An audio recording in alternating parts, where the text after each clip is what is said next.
Eh bien bonjour à toutes et à tous. Alors aujourd'hui je vais vous présenter une épreuve, ma foi, bien peu connue des bacheliers, qui se trouve être l'épreuve de mathématiques au baccalauréat. Et aujourd'hui je vais vous présenter un exercice qu'il faut absolument savoir maîtriser pour cet exercice, qui est l'exercice du cercle. Alors laissez-moi vous le présenter. Alors la question se trouve être, pour quelle valeur de θ ici, la différence entre cette longueur ici et cette longueur ici donne celle-ci, la longueur de l'arc ici. Alors on va déjà commencer à réfléchir.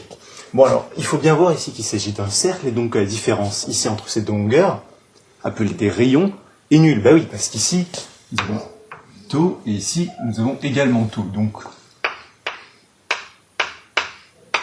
nous avons cette égalité-là de manière assez triviale en fait. Et donc, on pourrait naturellement se dire, bon, pour quelle valeur cette longueur-là vaut 0 ? On peut se dire, ben, pour θ égale 0. Hein. Mais en mathématiques, c'est pas si simple. Il faut arriver à démontrer les choses. Et donc, c'est ce que nous allons tâcher de faire.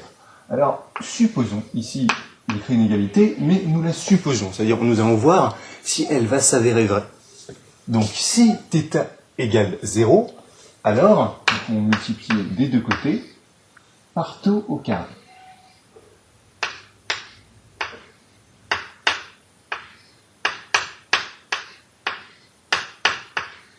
Il se trouve que 0 fois quelque chose est égal à 0, donc ici, nous pouvons écrire 0.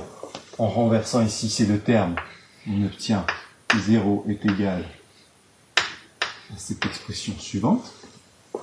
Et ici, bon, j'ai le droit d'ajouter 0 d'un côté. Ajouter 0 ne change absolument rien.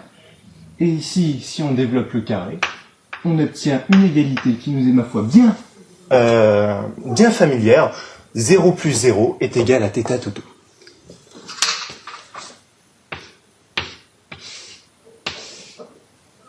Donc voici la résolution de l'exercice du cercle. J'espère que cela va vous être bien utile pour le jour J, le jour du baccalauréat de mathématiques. Je vous remercie pour votre attention.